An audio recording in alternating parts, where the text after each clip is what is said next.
He researches and teaches classes on early American, Native American, public, and food history.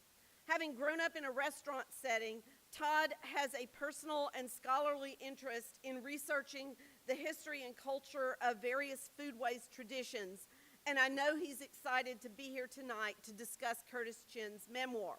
And now I'll give the floor over to Dr. Lee to introduce our honored guest speaker for tonight. Melody.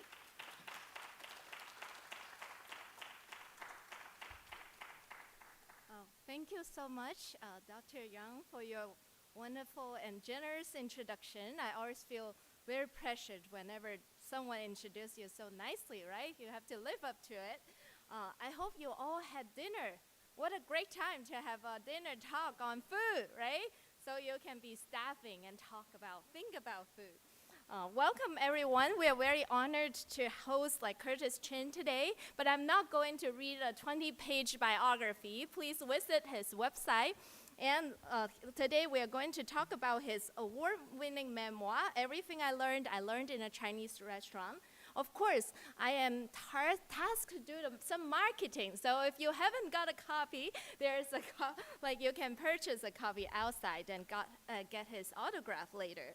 He's the co-founder of the Asian American Writers Workshop in New York City, and Curtis Chin served as the nonprofit's first executive director.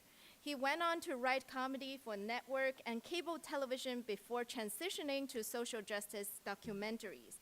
Chin has screened his films at over 600 venues in 20 countries.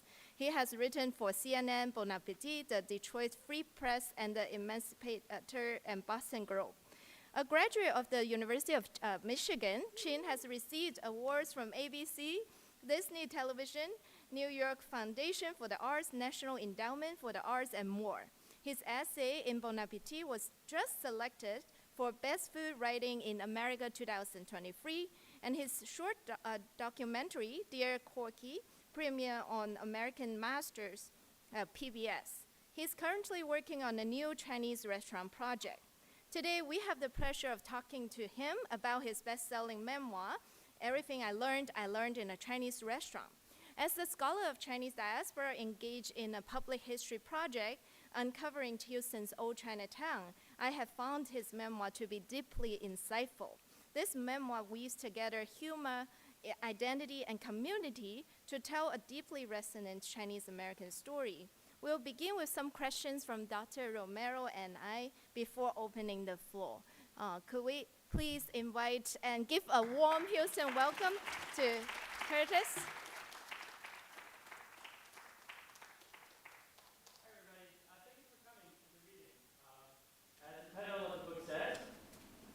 I grew up in a Chinese restaurant, but I like to think of it as not just any Chinese restaurant, I like to think of it as the Chinese restaurant in Detroit. And the way I sort of gauge that is I start by asking people to guess how many egg rolls you think we sold in the 65 years that my family owned this business. Any guess?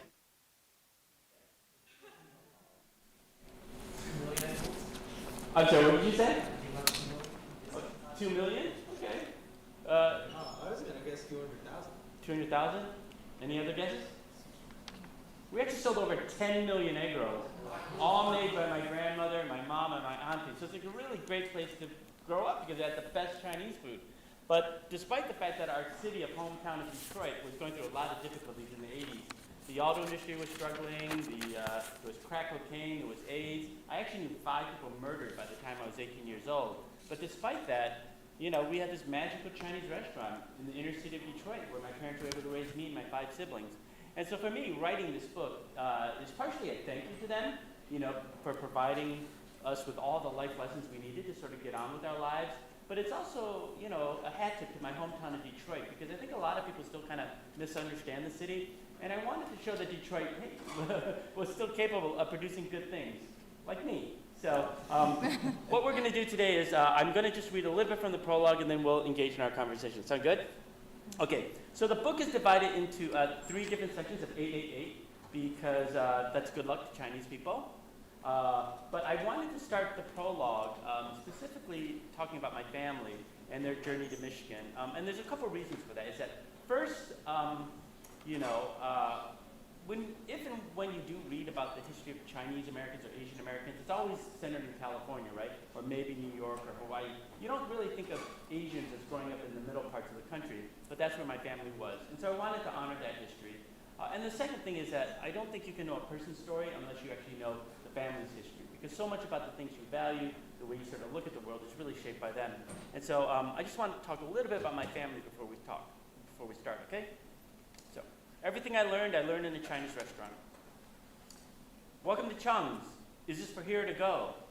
Armed with a smile and a red waiter's jacket with a perpetual plum sauce stain. That's how my dad greeted any new face at the lobby of our popular Chinese restaurant in Detroit. Interestingly, my great-great-grandpa, Gong Li Chin, had faced the same question in the late 1800s as he stood cold and alone on a rickety dock in Guangzhou, China, trying to decide his future and that of his young impoverished family. For here to go. For here to go, as I got older, it was a question I asked myself. Starting in our restaurant's long and open back kitchen, where my family made some of our most popular items, including the tangiest barbecue pork and best-smelling almond cookies, my mom taught me my first lessons. Before diving into math, English, and geography, she began with a little American history, tales of elders and ancestors, our family as prologue. And so that's what the prologue does. It just sort of follows my family's journey with Gong Li Chin and how he moved from Canton, China to Canton, Ohio, before realizing there weren't actually Chinese people there. Then he had to move up to Detroit. At that point, the auto industry was just starting. He tried to get a job in one of the factories, but there was a lot of discrimination that was observed in immigrants' face, and so he wasn't able to get a job there. Instead, he did the hand laundry, which is one of the few opportunities available to him back then. He worked really hard, and he saved up enough money to eventually open up his own laundromat. And why that is significant is because when the United States enacted the Chinese Exclusion Act, which I believe you guys probably all know, it's the first time the U.S. ever banned a group of people from coming to the United States, there were two exceptions to that rule. One is if you were a student, and the second is if you actually owned your own business. And because he owned his own business, he was able to bring over his son and then his grandson, and that's how my family had this long history in the country. So the prologue continues. They opened up a grocery store in the 20s, and then in the 30s they opened their first restaurant, and in 1940 they opened the restaurant that I grew up in, called Chung's, and the prologue continues all the way up to the 60s. At that point we were going through the civil rights struggle in the United States. I guess we're still going through it now, but there was a lot of violence actually at that point. Detroit got hit particularly hard, buildings were burning down, people were being killed in the streets. The National Guard actually had to be called in, and they shut down the city of Detroit for 5 full days. And if you know anything about Chinese restaurants, they don't close for 5 days, right? And so, on the flip side of that is that during those 5 days, my parents were able to find time to have sex. And 9 months later, I was born as their riot baby. And so people sometimes ask me, oh, why do you talk about social justice so much? And I was like, well, without that incident, I probably wouldn't be around. So I kind of have to do this. And so it's in my DNA. And so that's this book. It's a humorous look of looking at growing up in this wonderful Chinese restaurant in Detroit. The book came out about 2 years ago now. It's already in its 4th printing. I've done over 300 of these book talks around the world, literally everywhere from Oxford University in England to Camp Humphrey in Seoul, Korea, the largest U.S. military base. The hometown of Michigan has really, really embraced it. It's currently what's called the Great Michigan Read. Every 2 years, the state picks one book, and they buy 7,000 copies, and they give it away free to every school and library. I've given talks to the Ford Motor Company, the Pistons, the Lions. The Lions have actually said anytime I'm home in Detroit, I get free tickets to the game. So if you like sports, write a book. You get free tickets. So yeah, I'm happy to be here with you all, and hopefully we'll have a fun conversation tonight. So thank you.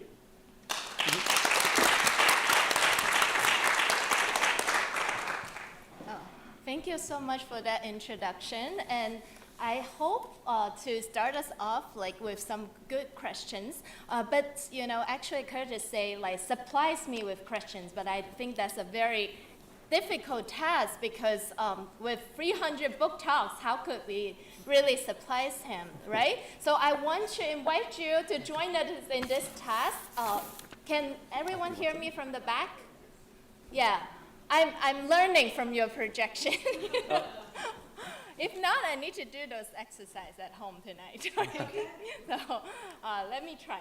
But if you don't hear me, please interrupt anytime.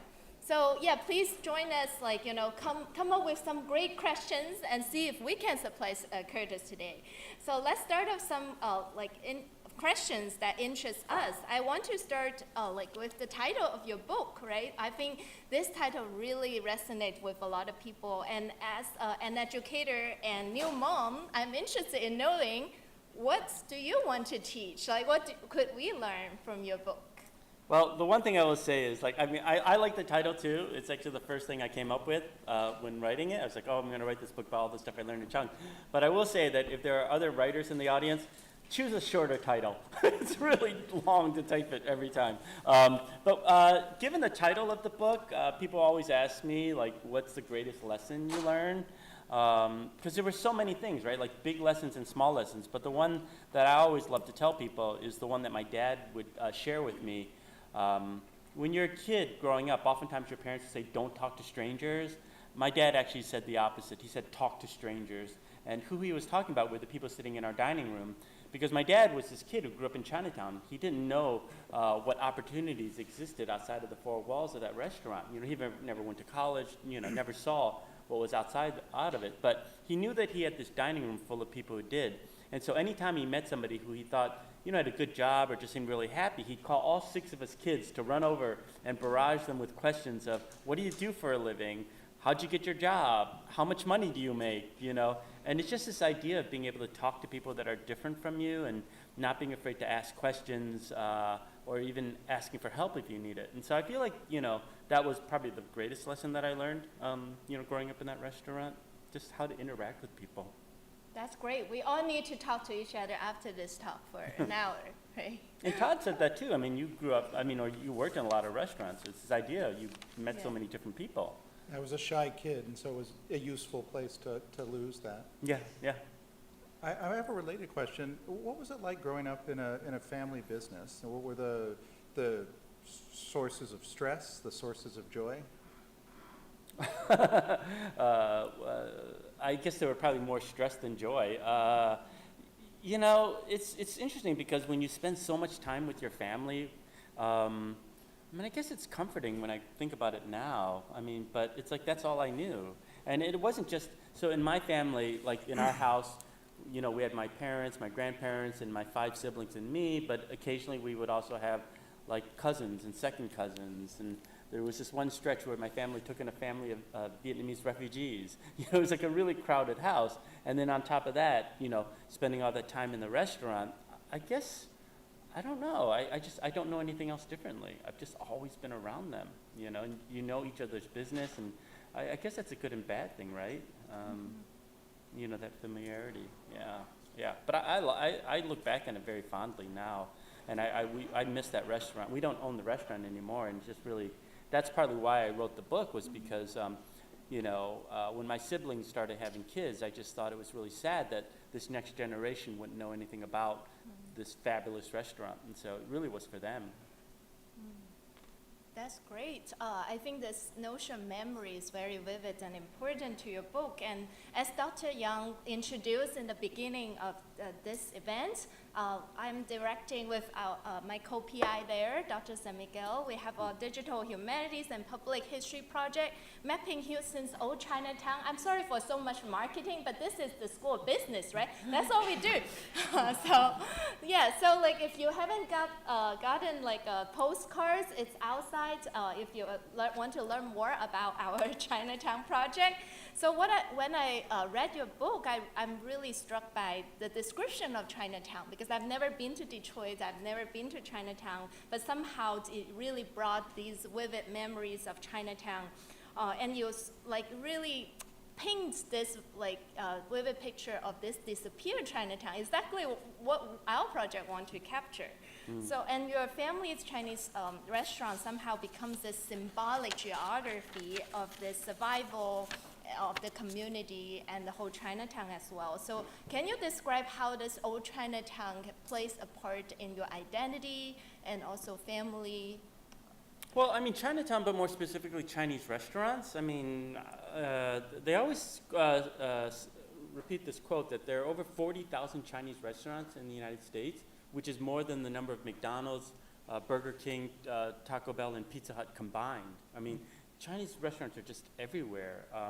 And I think that they're really special places because they're one of the few where you can actually go in and see someone from a different race or religion or socioeconomic background. And as our country becomes more and more divided, I think we're going to need spaces like this, like the Chinese restaurants. The way I sort of pitched this book to my agent was like, come for the egg rolls, but stay for the talk on racism. Because there's a lot of these really serious projects, things going on in this country, but we need to be able to talk about it in a friendlier way, and so maybe Chinese restaurants can sort of help with that. For me, growing up in that Chinatown just felt really, really safe because Detroit was really going downhill very fast in the 70s and 80s. The neighborhood that we were in was the red light district. It was the highest crime rate in the city of Detroit.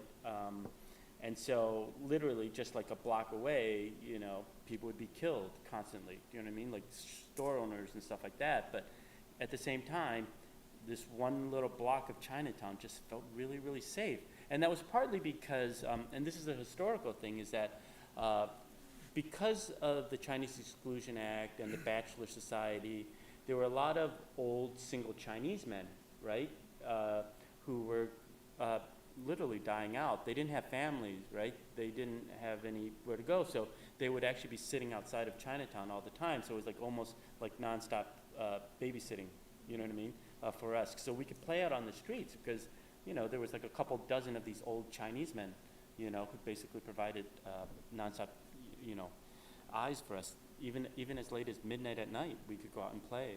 So that's why I always felt safe and secure in that Chinatown. I have a related question. Your shirt and your book demonstrate your abiding love for not just Chinatown, Yeah. but Detroit more Yeah. broadly. And so much of the book, Detroit's a powerful character. Can you talk a little bit about how Detroit changes over time? Because as a historian, one of the things I was really struck by is that you get a tremendous history of how, a tremendously human history about how a city changes over time through everything from the Reagan years to Coleman Young. And what do people get wrong about Motown? Yeah, that was a big thing when you grow up in Detroit. It's like growing up there, you just heard all these negative things about the city. Like even with our family members who lived on the coast, like whenever something bad would happen to Detroit, they'd instantly call us up and say, "Are you guys okay? Are you guys okay?" It's like this constant fear. But for us, I don't think we were really afraid. That's the world that we knew. And so I always understood that, Detroit had a bad rap amongst people. And so when I sat down to write this book, I felt like that was one of the things I wanted to do, was also rehabilitate the image. Because as I said earlier, it's like Detroit's still capable of producing good things. I feel like I had a great childhood, despite all the violence, despite all that stuff going on. And I think one of the things that people have said about my book is that I don't flinch talking about the bad stuff in Detroit, but I do provide this alternate side, right? So you can see there's two sides of the coin all the time.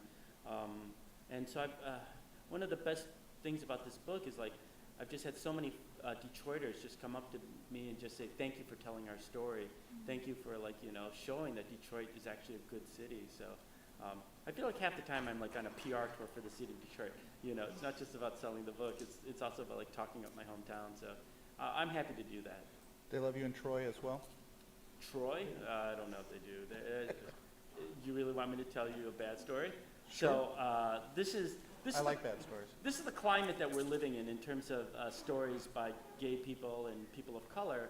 Is that so? When my book was about to come out, I actually reached out to my old high school and said, "Hey, would you guys like me to do an event there?" And the librarian said, "Yeah, sure." And she got all excited. She scheduled the whole all-school assembly. She picked out all the teachers, et cetera, et cetera. And like a month before the event, she's like, "Oh, let's do a second event at the rival high school," because she was also a librarian there too. And I said, "Oh, yeah, sure." But then a week later, I get a phone call, an email from her saying, "I'm sorry, I can't move forward on either project." I'm like, "Why not?" And she said, "It's because you're not part of the curriculum." And I'm like, "Well, how do I get to be part of the curriculum?" And she said, "You have to talk to the assistant superintendent at that point." So it escalated really fast. And so the assistant superintendent gets online, onto the email chain, and she's like, call me. And I've always been told that if someone says call you, don't call them, because it means they want to do something, you know? And so I just kept like saying, well, please explain to me, what is the offer? What do you want? And eventually she just said, okay, you can come at 6 a.m. in the morning if you want, you know? I'm not gonna wake up at 6 a.m. to show up for like 5 students, you know what I mean? So it just never happened. But that just shows you like the chilling effect of, I know you guys are in Texas, right? You guys are dealing with this issue front and center.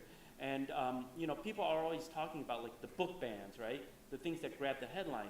But think about all the other soft bans that are happening, right? Where people are behind the scenes making these decisions that we never even hear about, right? Like whether it's you know, whether or not to invite someone to your campus, whether it's a bookstore saying, are we going to stock 1 copy of the book or 3 copies of the book? All these small decisions add up where it becomes a really, really chilling effect right now, and it's really hard to be a writer of color, a queer writer, you know, or anybody from a marginalized community that, you know, is under attack right now because of these anti-DEI efforts. So I'll try not to get too political. I don't want you guys to get into trouble. Okay, so. Right. Well, one of the reasons I was interested in Troy, just a follow-up, is that it's also, you're moving between the suburbs and the city.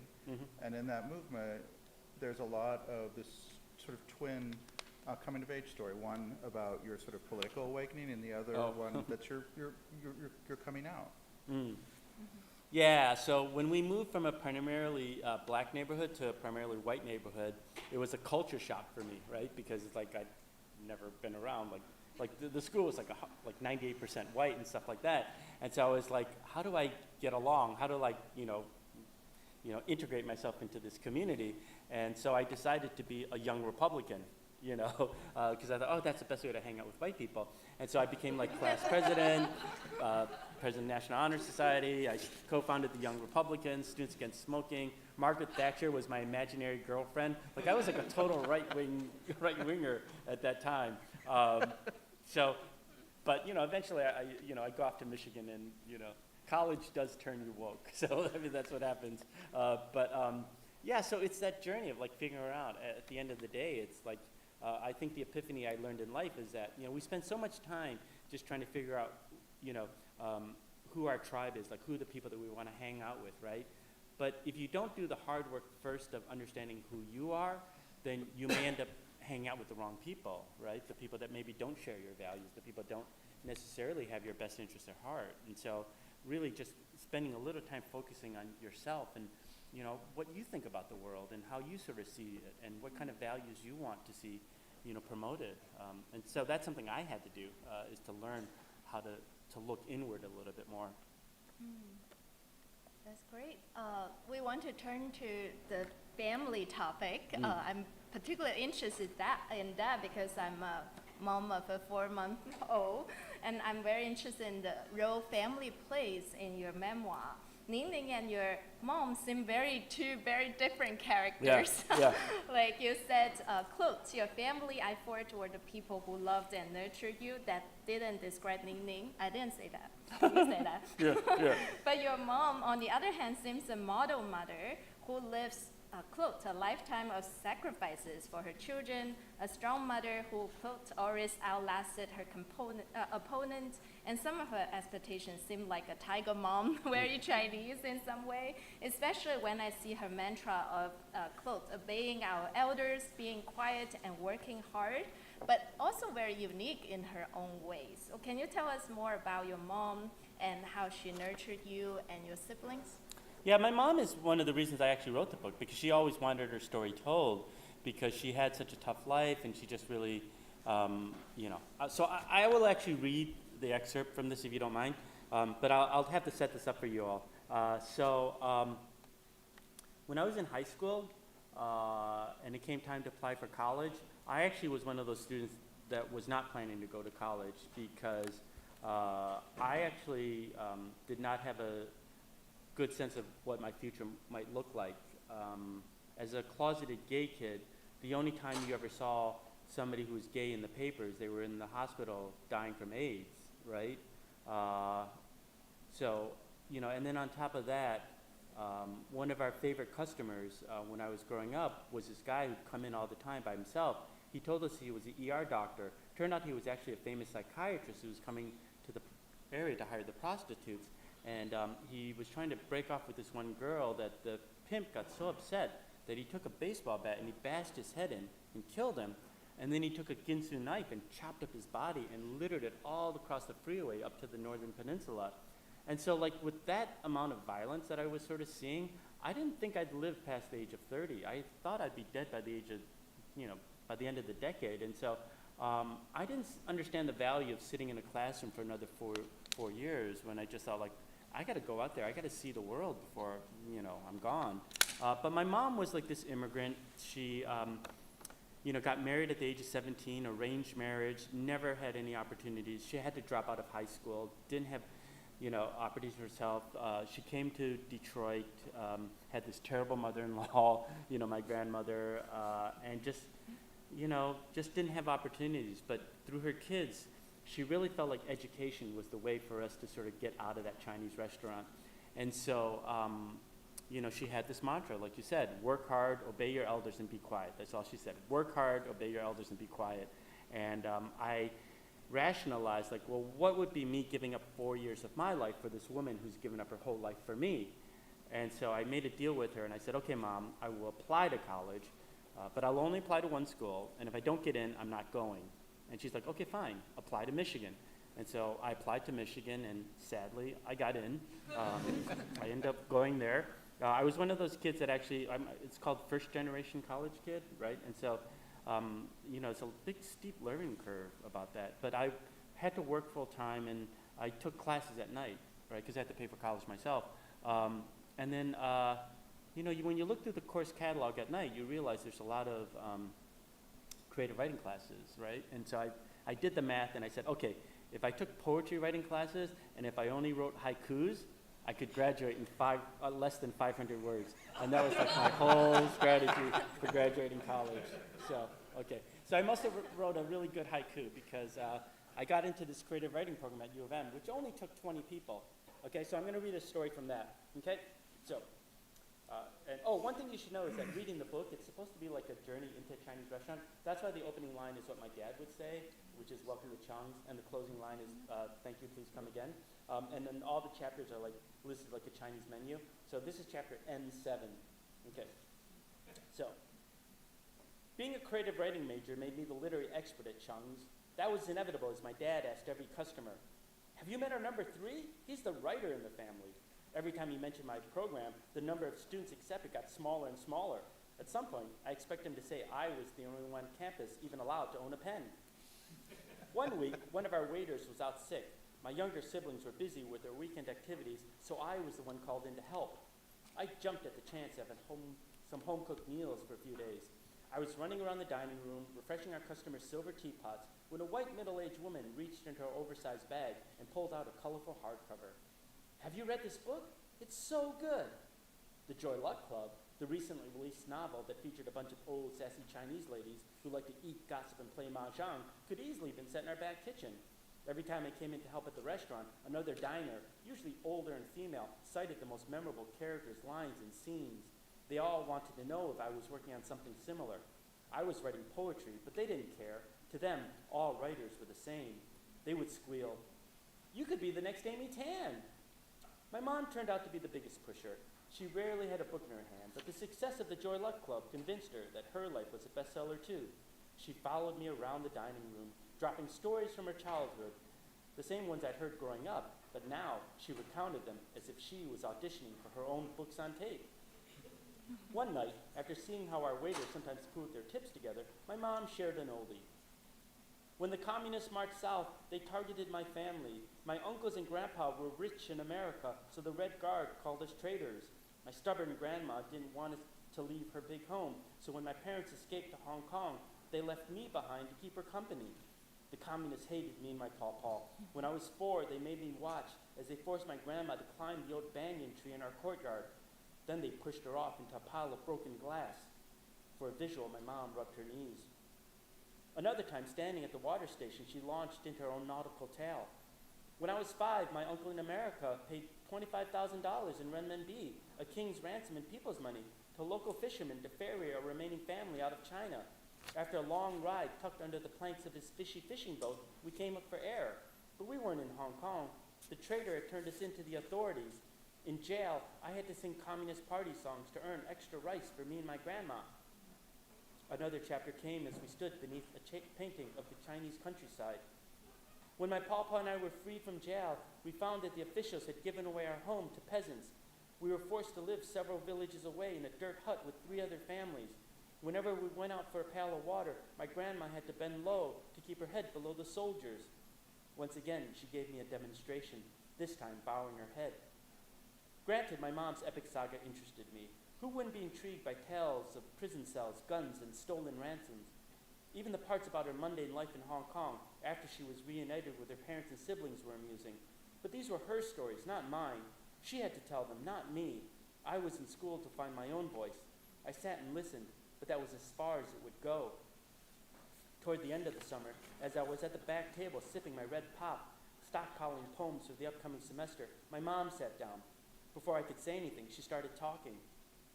I was a top student in Hong Kong. When Pepsi came to town, they held a big contest for students to draw a picture of their own school. Mine was the best at Sacred Heart. I won 6 cases. There were so many bottles, I had to give some to the nuns. I threw down my Parker pen, the one I treated myself to after getting into the program. Yes, and they kept burping all day. It was so funny. You told me that story over and over, and I don't even like Pepsi. I prefer Coke. My mom's shoulders shriveled. The shine faded from her rosy cheeks. You don't want to hear my story? I tensed up. I do, but I'm behind in my own stuff. Between working at Drake's, the Journal, and Saving the World, my schedule was packed. On top of that, my workshops in the fall were advanced. Still insecure about my place in the program, I put pressure on myself to create more interesting writing by staying up late and scribbling in my notebook every detail of my life. But no matter how hard I tried, working harder could not produce a better poem. My mom lifted herself off her seat. The glint in her eyes orphaned me. Her 42 years of life flashed before my eyes. She'd gone from Guangzhou to Hong Kong to Detroit and spent the past 2 decades raising her 6 children in a hostile foreign land. She tried to prove that her life had worth, that it hadn't gone unnoticed, and here I was, the ungrateful son, writing it off. Her lips quivered in a soft murmur. I hastily picked up my pen, backtracking. Go ahead, Mom. I'll write it down this time. My mom bowed her head as if I were one of the soldiers holding a gun to her temple, ordering her to sing. No, you go on. You do your own thing. I reached out my hand, but by then she disappeared through the black swinging door, leaving only the rattling from the kitchen, the clanging walks and rumbling dishwasher. I sat there upset at myself for being so inconsiderate. Everything I'd done in the past 3 years had been for her, but it seemed as though I failed the final test. My education wasn't just to help me get a better life, it was for my whole family. We were a team. We were the 8 immortals. How could I let them down? I needed to make things right, but I knew that, like most disappointments in our house, apologies were never spoken. Only deeds would bring about reconciliation. That's for my mom.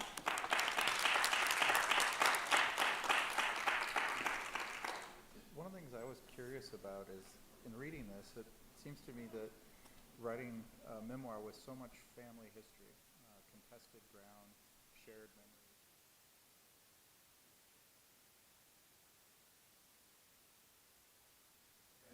In some ways, public. Fortunately, I didn't think about it. I just wrote the book. But I also don't think I'm a mean, vindictive person, and I love my family, so I was probably protective of them. So that's why I don't know if I had an issue with it. The only person that maybe is just my grandmother. I know we keep picking on her, but she was kind of mean. Like, she starts off the book by calling me useless, but Mo Yong. But I do share this one story about writing about family and why you should just do it anyway, if you want. So before the book came out, you get these things called galleys, like before it's published. And so I started actually touring around to try to gin up some support for the book. And so I was actually in Austin doing one of these pre-readings. And, the very next morning, the organizers are like, do you want to have breakfast with us? And I'm saying, yeah, sure. And so I called the Uber, and I go downstairs on the street to wait for the car to show up.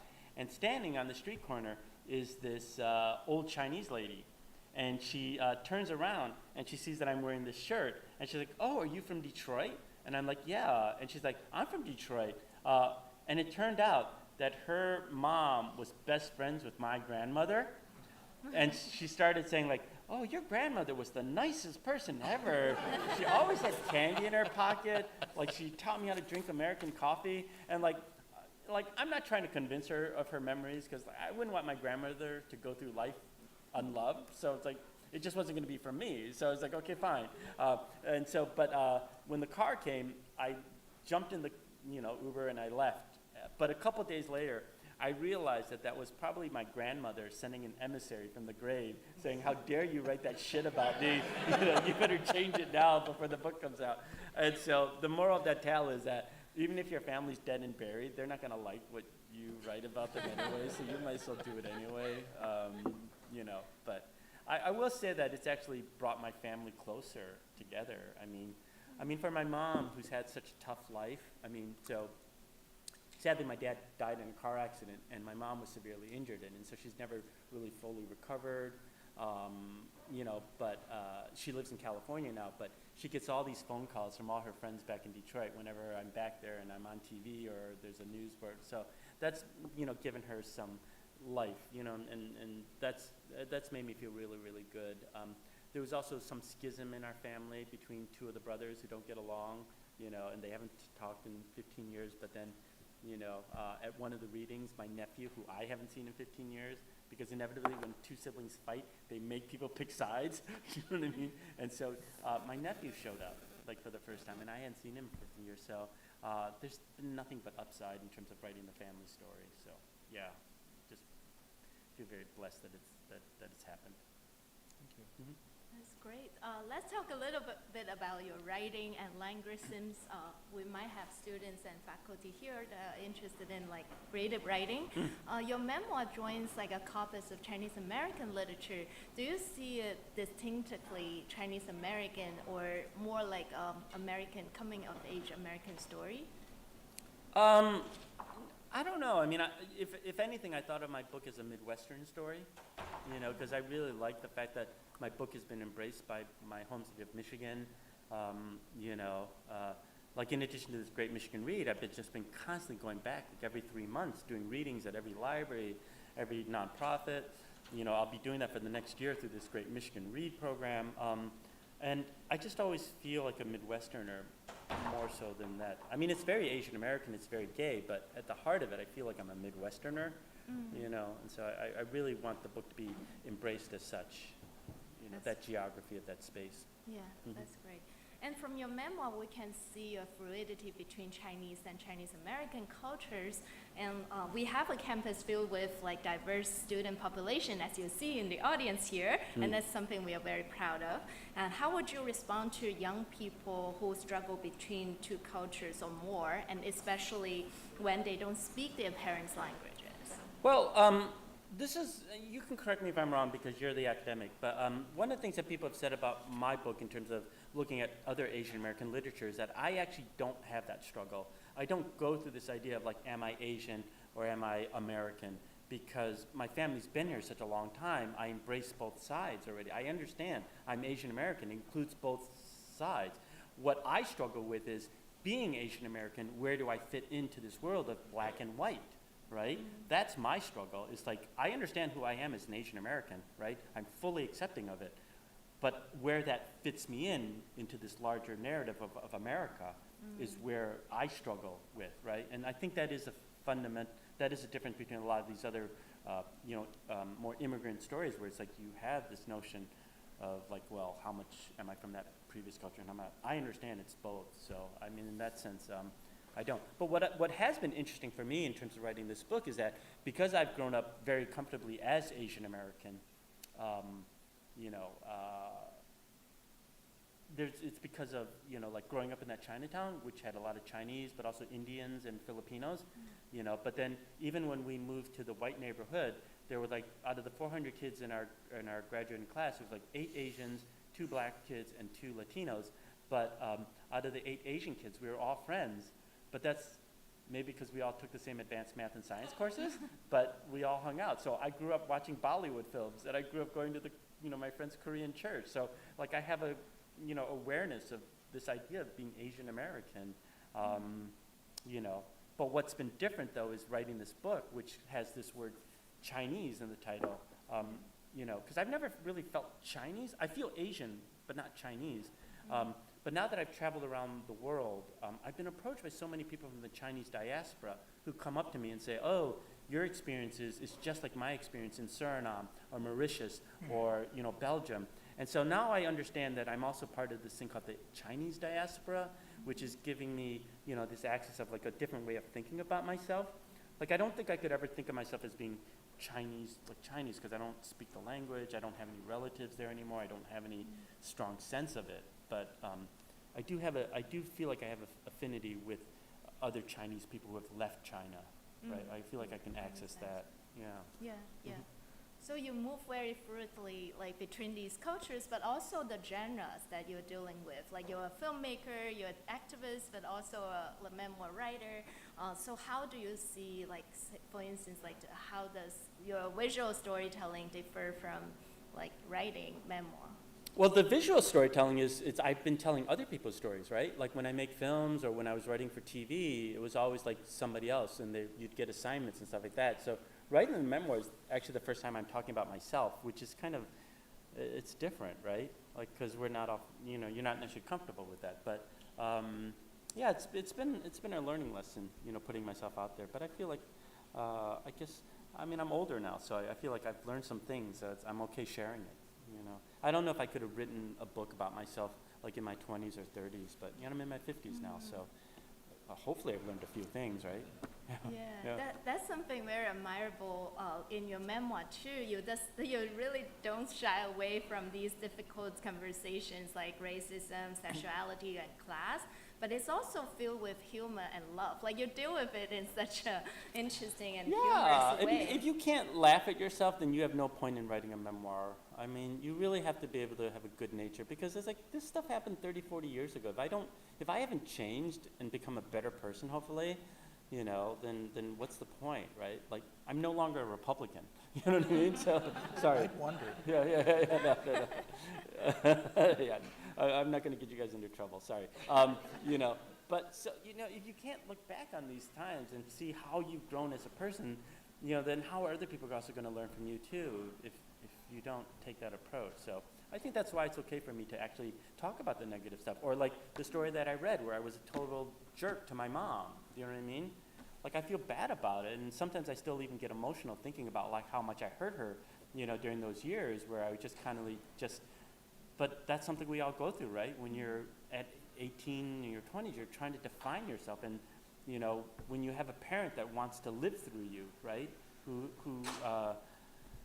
puts so much of their stock in their life, it's a lot of pressure, and so I wasn't a nice son to my mom, but now that I've written a book, I get points for that, so it actually works out. So now I am a good son, because of that. So.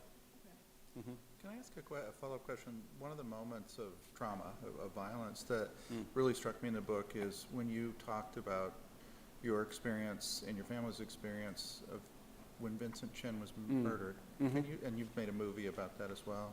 Can you talk a little bit about, because that seems like a pivot point in your own political and personal journey and the way you viewed yourself as an American? Yeah. Does anybody here not know the Vincent Chin story? Okay. Okay, cool. Because I always like to get a sense of how well this story still holds up and stuff like that. But so this is in the 80s. The auto industry was really struggling in Detroit, which led to a lot of anti-Asian sentiment because of the Japanese car companies that had overtaken the U.S. automakers. Vincent Chin was a Chinese American out celebrating his upcoming wedding. He goes to the strip club, and these two white auto workers come in at some point, and they're overheard saying, "It's because of you motherfuckers that we're out of work." They're all kicked out of the bar, and then these two guys get in their car and they drive around the streets of Detroit trying to find Vincent, and they sadly find him sitting outside of a McDonald's, and they also take a baseball bat out of their car and they bash his head in. And so I'm 14 years old at this time. I'm about to enter high school, and we found out that very next morning because my uncle was his best man. And when you know somebody that's like in the hospital, like fighting for their life like that, you're gonna want to see what the news is saying, right? So I checked the papers, checked the TV, I checked the radio. Nobody covered it. So I checked the next day. Nobody covered it again. I checked the next day, nobody covered it. I checked again and again and again. I checked for 12 whole days. Nobody in the mainstream media covered that story. Meanwhile, all this stuff was happening. You know, like the family had to pull the plug, they had to cancel the wedding, all this stuff. And everybody in our community was coming to our restaurant trying to find out information. I mean, they were also coming to our restaurant because we had the gambling den in our basement, but that's like another story. But so, like, that idea of what the mainstream media covered and what our community cared about really stuck out at me, because several months later, when the judge came back with the sentence, his sentence was $3,000 fine and not a single day in jail. And his rationale was, you don't put these type of people in jail, like white middle-class people with jobs.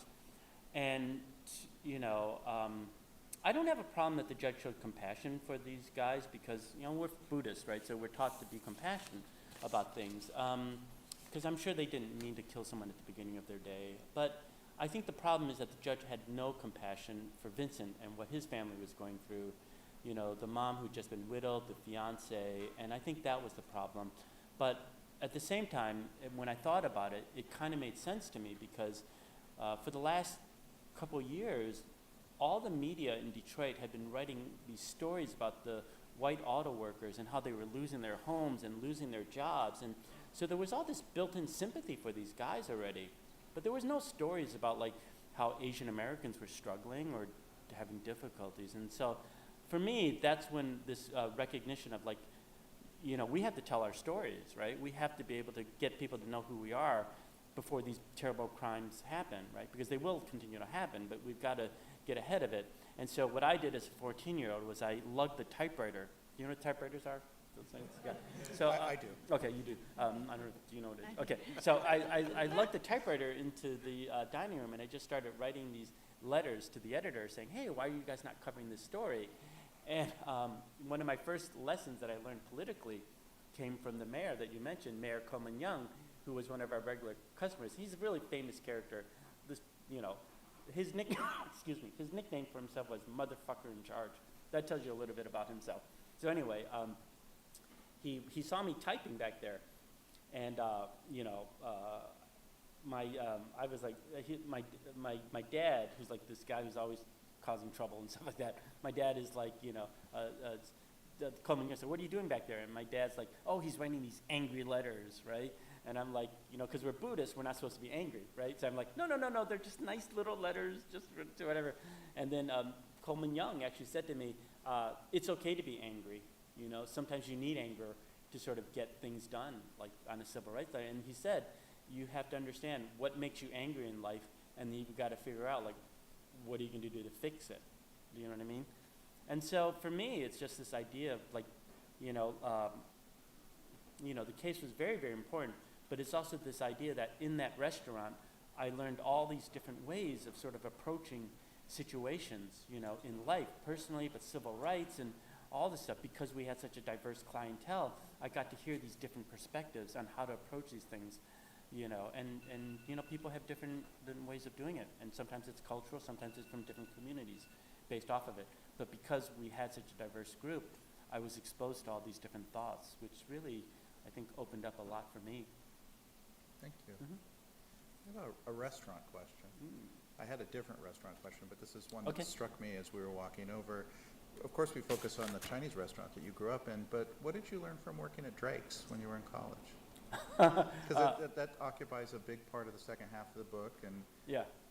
So when I went off to college, my first job was working in an office, you know, or at the dorm, stuff like that, and I just didn't like working behind a desk, and so I had to quit and work. I realized that I have to be on my feet because that's who I am. Like, I have to do food service because that's what I grew up in.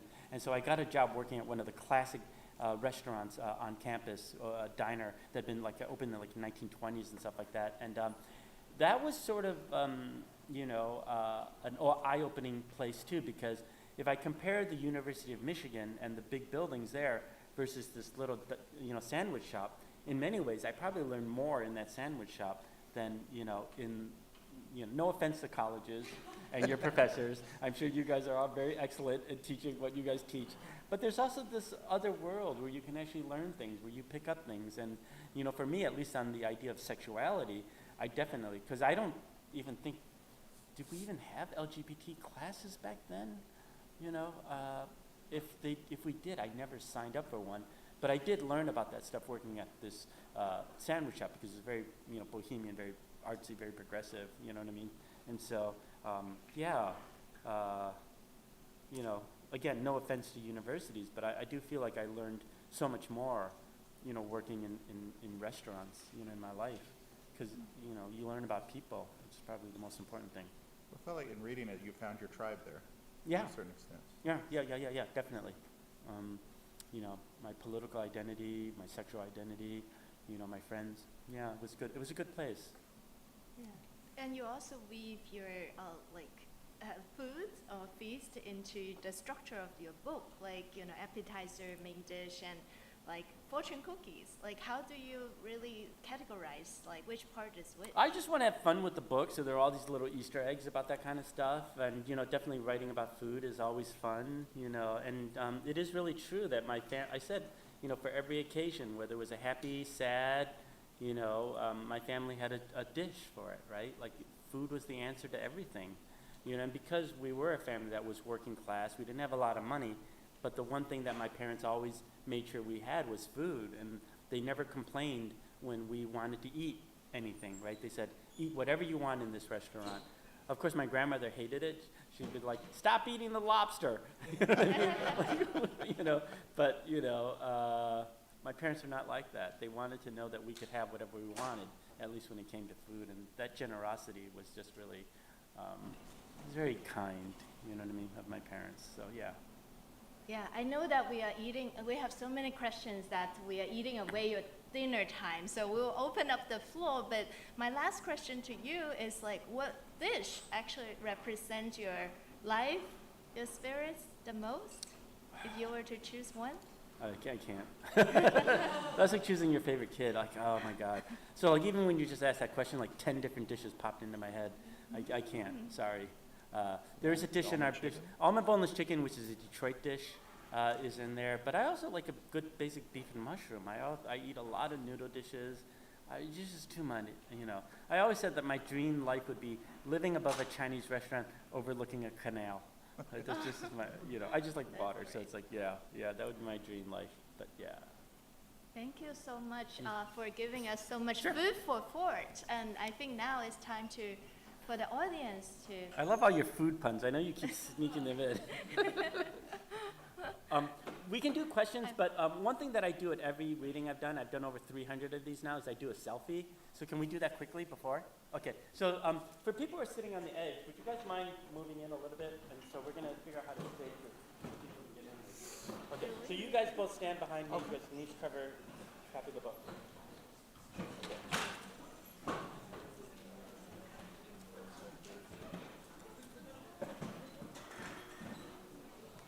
Let's sit down, so. Okay. Oh, really? Sit down. Okay. How does that? Oh, it's going to be hard. Maybe I have to do it at an angle. Is that better? This is not going to work.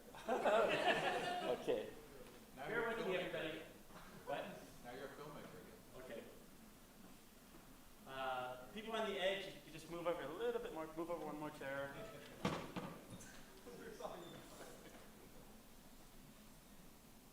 Okay. Okay, thanks everybody. Okay. Thank you. Okay. Actually, do you want to do like an official one for the paper? We can do that afterwards. Yeah, sure. Yeah, okay. Any Q&A? Yes. Questions from the audience? Dr. Ramos. Dr. Ramos. Hi, thank you for reading and for speaking about your experience. I feel like it must be, we're about the same age. And when I think back to the 80s, now we're, I was going to say the 1900s, that it seems like a different, like you're translating the past in some ways when you're writing about it in the present. And I mean, I'm also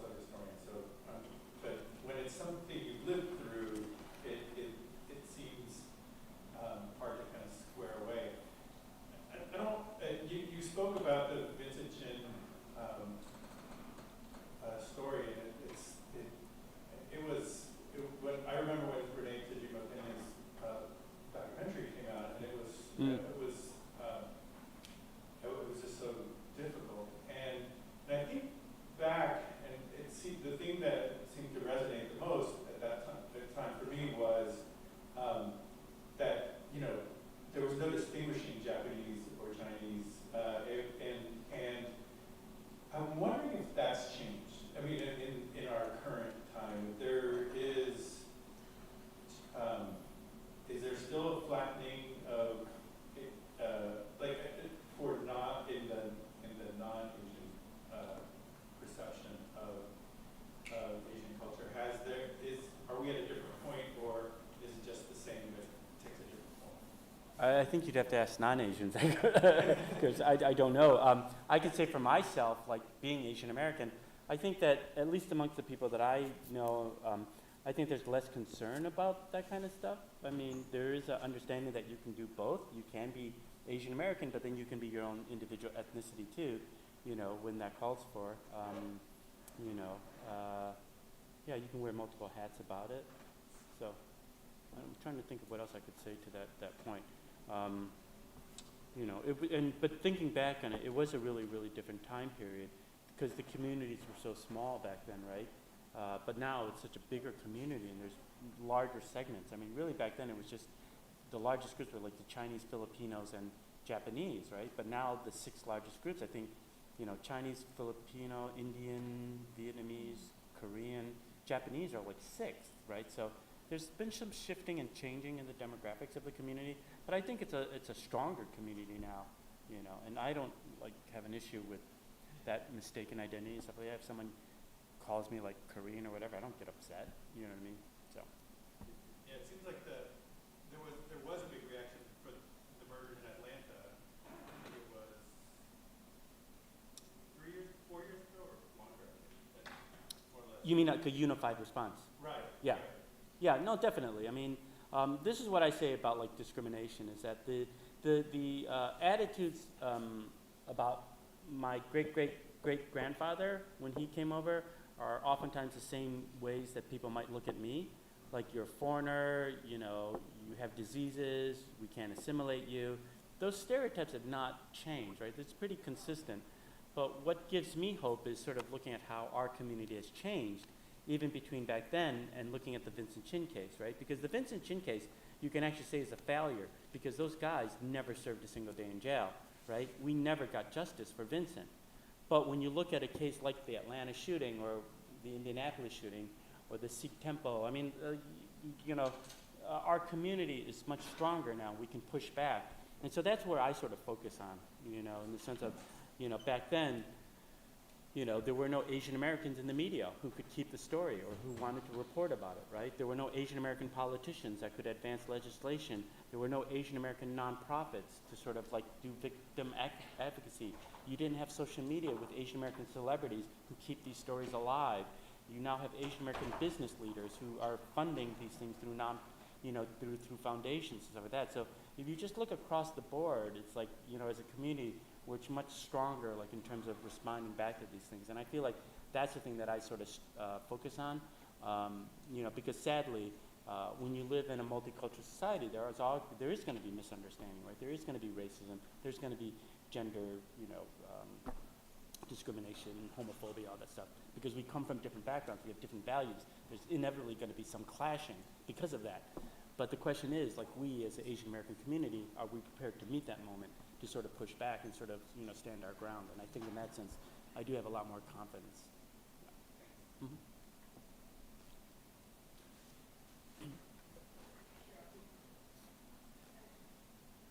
I was curious that, like, now that you've done a lot of books, sightings, and touring, if you had any thoughts about, like, the differences between Chinese restaurants among diaspora in different places, and if that, like, has furthered your thoughts on how the Asian American experience in Detroit differed from other places. Yeah, Detroit has the best Chinese food. That's all I know. One of the things I did, so after I did about 100 events, about 200 events, you know, you get sick and tired of talking about yourself. And so what I did was I did a subset of book talks where I did 30 talks in Chinese restaurants across the United States. And instead of talking about my book, I actually invited the owner of the restaurant to come up, and I would interview them about how they got started, what are the challenges they are. And those are probably the most fun events. And it is interesting, like the challenges that they're all facing right now, right? Because COVID, a lot of restaurants in general are having difficulty, but because of the anti-Asian racism, I think some of these had even more difficulty. You know, the cost of running a restaurant has been really, really difficult. But the number one issue that people said in terms of you know, the sustainability of these Chinese restaurants is actually successorship. You know, because a lot of the parents tell their kids to move on. They don't want them working in the restaurant, and so they have nobody to take over. And so even within the last, you know, 2-3 years, many of the oldest Chinese restaurants in America have closed. The oldest one in San Francisco, the oldest one in St. Louis. My family was the oldest one in Detroit left. They just closed earlier this year because the matriarch died at the age of 94. So I think that's a bigger issue that I've been sort of looking at in terms of Chinese restaurants and their legacy.